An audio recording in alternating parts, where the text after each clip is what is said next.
Gênesis capítulo 18. Isso é o diálogo de Abraão com os anjos. Você vai ler no capítulo 18. No capítulo 18, que é cheio de mosquito, cheio de pernilongo. No capítulo 18, você vai ver que 18:16 está assim. Quando os homens se levantaram para partir, avistaram lá embaixo Sodoma, e Abraão os acompanhou para despedir-se. Então o Senhor disse: esconderei de Abraão o que estou para fazer? Abraão será o pai de uma grande e poderosa, de uma nação grande e poderosa. Por meio dele, todas as nações serão abençoadas, pois eu o escolhi para que ordene aos seus filhos e aos seus descendentes que se conservem no caminho do Senhor, fazendo o que é justo e direito, para que o Senhor faça vir a Abraão o que lhe prometeu. Olha que coisa linda, irmãos. Isso é o próprio Deus falando acerca de um homem que decidiu obedecer. Irmãos, obediência não é difícil, não. Difícil é você ter disposição para permanecer na obediência. Qualquer um pode obedecer. O problema é permanecer obedecendo e crendo naquilo que está fazendo. Porque quando você obedece ao Senhor, existe uma promessa. Qual é a promessa? Se você atentamente ouvir a voz, a palavra, e guardar, está escrito, Deuteronômio capítulo 28. Se você guardar, as bênçãos te perseguirão e te alcançarão. Aí, se você entender esse princípio de ter... Olha que interessante, irmãos. Eu vou falar para você aqui nessa tarde, que está no original hebraico. Crente não tem a bênção.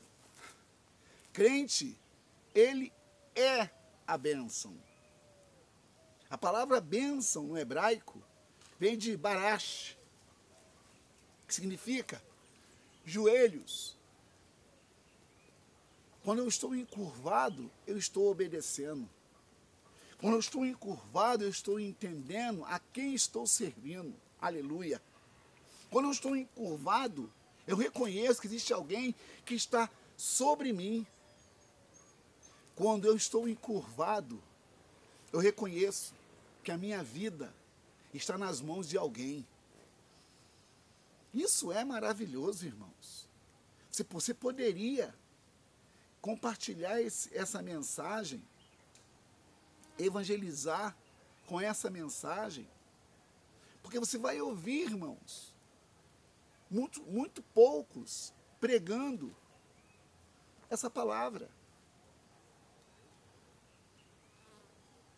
Nós temos liberdade para pregar o evangelho. Nós temos liberdade para poder falar do amor de Jesus. Você não pode pensar que a sua vida é uma vida assim. Não, querido. Deus tem algo maior e melhor para a sua vida. Olha o que Deus falou. Eu não posso esconder de Abraão o que eu vou fazer. Meu Deus! Como eu quero isso para a minha vida, irmãos. Que Deus se revele a mim. Que Deus fale comigo e eu entenda a sua voz. Como eu persigo, sabe, a vontade de Deus. Como eu quero, como eu necessito que Deus age, que Deus intervenha, que Deus fale. E que aconteça aquilo que eu estou querendo, irmãos. Você não pode pensar que a vida que você está vivendo não é a vida de Deus. Às vezes o chavão para um cumprimento é: estou bem, graças a Deus. Eu ouço muitos crentes, irmãos, com chavões religiosos. Conheço muitos crentes, irmãos, que a sua vida é uma vida oca. Ele apenas cumpre obrigações no templo e quando vai, ele não tem compromisso, ele não está disposto, sabe, a ser bênção ou está encurvado para aquele que fala. Israel, várias vezes foram chamados de dura cerviz. Sabe o que é dura cerviz? É falta de óleo nessa vértebra, ou na coluna aqui, ó, dura cerviz, cervical. Pessoas que não se encurvam, pessoas que não estão dispostas a ouvir, e quando ouve, não aceita a correção. E a Bíblia diz, lá em Hebreus capítulo 12, que Deus é um pai que corrige o filho como filho. Só que ninguém quer correção. Muitos se acham que são muitas coisas. Que desenrola, porque resolve, irmãos, tudo isso aí vem do alto. Você, tem dentro de você algo que não é teu. E que Deus vai cobrar de você. Eu não perco meu tempo, irmãos, com besteira. Eu não sou nenhum anormal, não sou normal como qualquer outra pessoa. Só que eu aprendi a ter critérios naquilo que são importantes para a minha vida. E nós devemos aprender com a maturidade, com a vida com Deus. Irmão, nós temos que melhorar. A gente não pode estagnar ou piorar com o passar dos anos. Ah, se o que eu adquiri hoje, eu tivesse adquirido alguns anos atrás. Hello, Moto.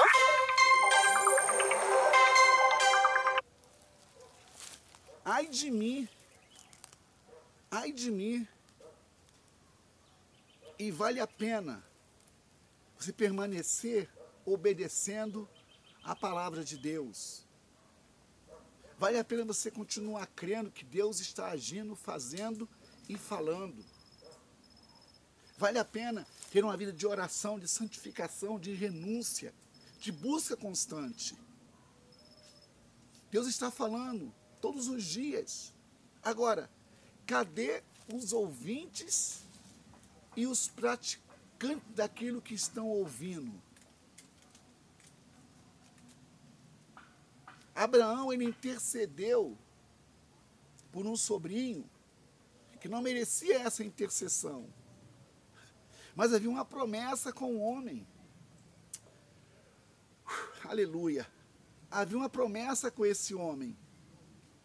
E esse homem tinha um coração obediente. É assim que se é a sua oração. Como disse Davi. Olha o que Davi disse, Salmo 51, versículo 1. Cria em mim, ó Deus, um coração puro. Davi, ele sabia que só quem poderia criar um novo coração é quem faz. Irmãos, o nosso corpo é todo programado para fazer, refazer pelas nossas células, né? Você vê que o nosso corpo não consegue, a medicina dar uma explicação precisa de que é formado o nosso corpo. O próprio médico, ele tem dúvidas daquilo que ele realmente vê. Olha como é que Deus dá capacidade para um médico fazer uma cirurgia, tirar um órgão, colocar um órgão. Agora mesmo o Faustão recebeu um transplante de coração. Olha que coisa linda, irmãos.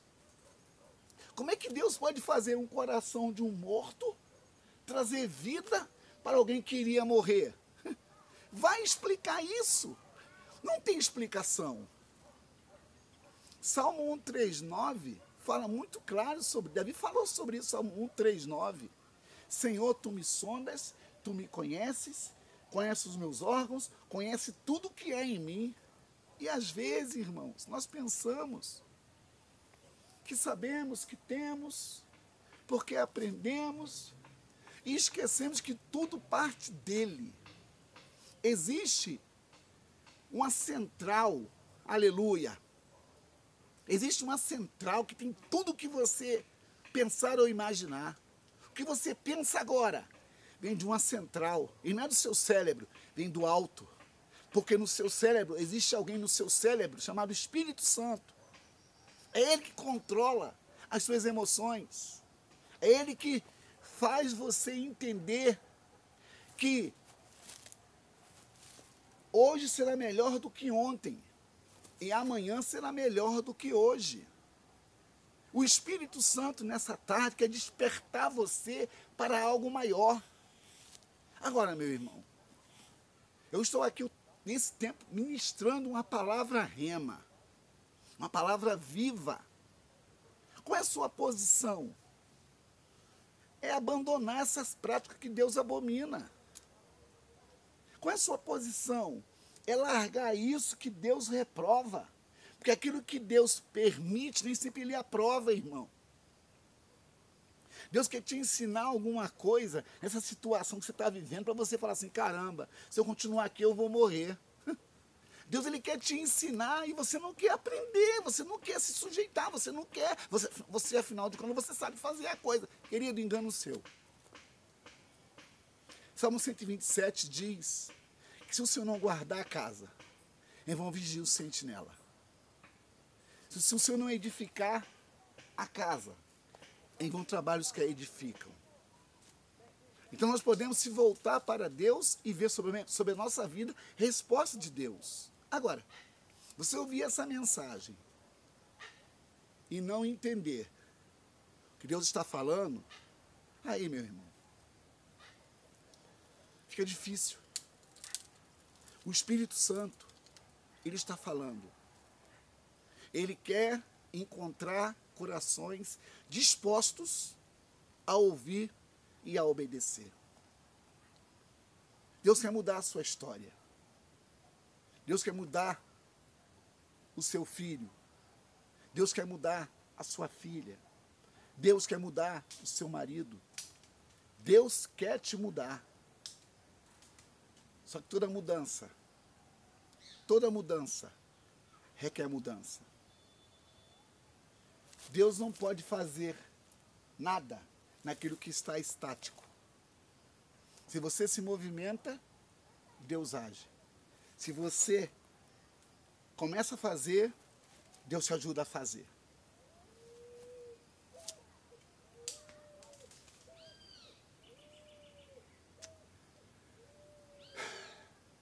Aleluia. Irmãos, é lindo quando estamos na presença de Deus. É lindo quando ouvimos ao vivo o que Deus está falando. Agora, você me ouvir até agora e não entender o que Deus está falando, vai para o joelho. Vai para o joelho. Ah, mas eu não sei orar. Fale com Deus, meu irmão. Oração é uma conversa, é um bate-papo. Você não tem aquele amigo de conversa? Aquela amiga de confidência? Aquela sua amiga não é tão confiável quanto esse Deus é o seu amigo confiável. Ah, mas você não me conhece. Realmente não te conheço. Mas quem eu estou anunciando me conhece e te conhece. Aleluia. Ele quer mudar a nossa história. Hoje, meu irmão, domingo, primeiro dia da semana, aproveite. Vá numa igreja, né, que prega a palavra de Deus. Vá numa igreja que as pessoas dêem assistência espiritual. Esse remédio que você toma, de tarja preta, esse remédio é antidepressivo. Tudo isso aí, irmãos, cai quando o poder de Deus entra. Esse álcool que você não se liberta dele, quando o poder de Deus entra, esse álcool cai por terra. Eu não sou contra, irmãos, o centro de reabilitação, não sou contra. Eu sou contra os espertos que criam essas clínicas para poder arrancar dinheiro. Aí eu sou contra. Porque eu tenho que reabilitar o alcoólatra, o drogado, e ele voltar à sociedade liberto. E só quem liberta do álcool, da droga, é a palavra de Deus. Davi disse isso. Guardei a tua palavra no meu coração, para não pecar contra ti. Se você quer libertação para a sua família, existe uma regra. Aqui, ó. João 8, versículo 32. E conhecereis a verdade, e a verdade vos libertará. Se, pois, o Filho vos libertar, verdadeiramente sereis livres. Não temos para onde correr. Se você orar comigo, compartilhe, evangelize essa palavra. Essa palavra liberta, meu irmão. Eu não estou aqui contando história para você, não. Essa palavra liberta, eu creio no poder dessa palavra. Agora, se você está me ouvindo e não vai examinar o que eu estou lendo, fica difícil, irmãos. Crente que não lê Bíblia não é crente, é qualquer coisa. A Bíblia não é um livro como que você lê e depois esquece que você leu. Não. Tudo na minha vida tem que ser marcado, escrito e lembrado. Porque tudo aquilo que Deus faz, Ele não esquece. Deus não esquece do que Ele disse a seu respeito. Ele esquece os seus pecados. Ele esquece os meus pecados. E quer que eu seja uma nova criatura, fazendo novas coisas e manifestando a sua glória e dizendo o que Ele é. Agora, se você não entendeu até agora o que eu quis dizer, meu irmão, vovó dizia que se você não se ajuda, nem Deus pode te ajudar. Então, eu estou orando por você. Coloque o seu comentário aí, ó. O que você entendeu dessa mensagem? Que a oração, ela traz a direção aonde não há direção. A oração, a leitura da palavra de Deus, ela muda a circunstância. Procure ver, na história da igreja, homens e mulheres que oraram e o que Deus fez. Você acha que seu casamento não tem jeito? A Bíblia diz que tem jeito. Na nossa imaturidade, na nossa vida carnal, nós acabamos ouvindo que não devemos ouvir e falando que não devemos falar. Mas sempre com Deus, sempre haverá a palavra final. Deus tem a palavra final. Deus tem a palavra final. Agora, cabe você se apegar a essa palavra, crer nessa palavra e dizer: Deus, até aqui eu fui. Não tem condição de ir mais à frente. E você vai ver que vale a pena servir ao Senhor, que vale a pena permanecer no Senhor, para fechar a nossa mensagem de hoje. Salmo 37, 5. Entrega o teu caminho ao Senhor, confia nele e o mais ele fará. Shalom Adonai. Deus te abençoe. Diga de onde você está falando. Coloque aí embaixo, ó, onde você está falando, aonde você mora. Deixa eu conhecer você. Eu já estou orando por você. Os meus inscritos no meu canal, todos são motivos da minha oração. E quanto mais pessoas alcançarmos com esse canal, mais o reino de Deus será glorificado e o nome do Senhor será exaltado. Tá bom? Deus te abençoe. Eu estou aqui, sempre orando por você e crendo que você não é qualquer coisa. Você é propriedade do Senhor Jesus. Deus te abençoe. Shalom Adonai.